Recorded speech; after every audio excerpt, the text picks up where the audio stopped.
काली जदि देखा काली आम दक्षिण ओडिशा रे अनेक स्थान में हल्का मध्यम वर्षा रही संभावना रही सहित उत्तर ओडिशा रे किछि स्थान में हल्का मध्यम वर्षा रही संभावना अच्छी सहित प्रबल वर्षा गोटे किंबा दुईटा स्थान में किंबा गाँ भा जगार जमीक कोरापुट मालकानगिरी नवरंगपुर कलाहांडी जिले में प्रबल वर्षा गोटे किंबा दुईटा स्थान। हाँ, पश्चिम केन्द्रीय एवं संलग्न उत्तर पश्चिम बंगोपसागर उत्तर आंध्र प्रदेश एवं दक्षिण ओडिशा उपकूल निकटवर्ती अंचल में आज सकाल 8टार गोटे लघुचाप क्षेत्र सृष्टि होटा कि उच्चता हिसाब से दक्षिण दिग को ढलिक रही आगामी 2 दिन मध्य सिस्टम टी गति कर पश्चिम उत्तर पश्चिम दिग को आमर साउथ दक्षिण ओडिशा उत्तर आंध्र प्रदेश एवं दक्षिण छत्तीसगढ़ देखिए जहाँफल कि आगामी 24 घंटा राज्य में मोस्टली आमर दक्षिण ओडिशा रे वर्षा रही प्रबल अति प्रबल वर्षा रही भी संभावना रही जो लो प्रेशर टी रही सहित जड़ित घूर्णिबलयटी 5.8 किलोमीटर उच्चता पर्यंत समुद्र पतन ठार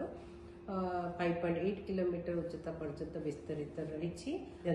गति कर संभावना रही आगामी 2 दिन मध्य। केते दिन पर्यंत वर्षा रहिबो? आगामी 48 आवर्स की वर्षा रही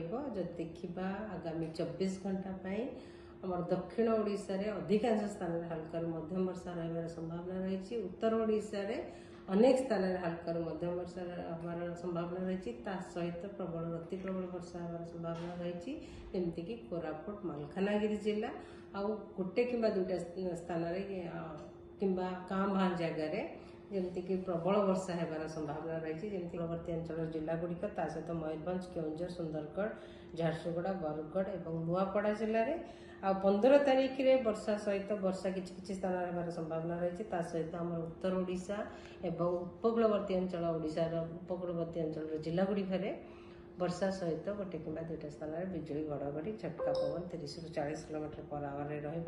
आ 16 तारीख रे जदि देखिबा 16 तारीख रे आमर उत्तर ओडिशा जिला गुड़िक उपकूलवर्ती अंचल जिला गुड़िक गोटे किंबा दुईटा स्थान में बिजुली घड़घड़ी सहित वर्षा और झटका पवन 30 ରୁ 40 किलोमीटर गजपति रायगड़ा नवरंगपुर और कलाहांडी जिला सहित उत्तर ओडिशा रे मयूरभंज केउंझर बालेश्वर जिले में गोटे किंबा दुईटा स्थान में प्रबल वर्षा हमार संभावना रही सहित अलग जिला गुड़िक वर्षा सहित गोटे किंबा दुईटा स्थान में बिजुली घड़घड़ी और झटका पवन 30 ରୁ 40 किलोमीटर/आवर जहाँफल कि आगामी 24 घंटा राज्य में मोस्टली आमर